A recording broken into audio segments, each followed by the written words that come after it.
These are the current effects of one of the Western Cape's worst ever droughts. A dam so dry it can hardly sustain even animal life. The situation is serious, and plans to build a desalination plant and tapping into aquifers may seem quite far from fruition. Tourists have also begun to arrive for the peak season, and more pressure on the water sources is something that the local government is acutely aware of. We need tourists to play their part as well. We understand it's prime or key to our economy and to jobs. But, we don't want to turn tourists away, but we need to make sure they understand, number one. But number two, it's getting the businesses on board.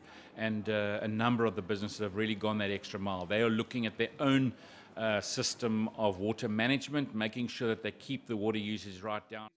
The Tsogo Sun Hotel Group was one of the first companies to put in place measures to cut usage of its facilities and their guests. Apart from signage, they've also installed a fully computerized system called Station 7 in all their hotels, which is meant to leverage further control on their water consumption.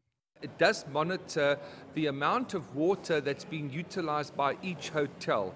We then measure the water every night and we see what the consumption is by bed night, and then we benchmark that volume of water that gets utilized by the size of hotel, by the occupancy and all the requirements at each particular hotel. The newly opened Sun Square City Bowl Hotel has been built from the ground up to accommodate the change in times, and has been completely retrofitted to streamline water use. But even with all the measures taken collectively, it remains to be seen whether this will ultimately be enough. Day zero is fast approaching, and that is when the taps will run completely dry, and the natural disaster becomes an unavoidable reality for many here.